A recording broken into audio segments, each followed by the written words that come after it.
படைதான் இவன், தரணியை பிளக்கின்ற எடைதான் இவன்.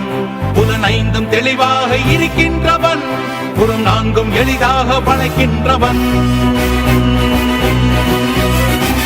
உடையாத தடைகளை உடைக்கின்றவன், உண்மையாய் சாதனை படைக்கின்றவன். எரிமலை குளமாக கொதிக்கின்றவன், குறி வைத்து சமரிலே ஜெயிக்கின்றவன். வெண்ணலென சீறி அமிலமழை தூரி அழிக்கின்ற தேசத்தை அழகாக துடைக்கின்றவன்.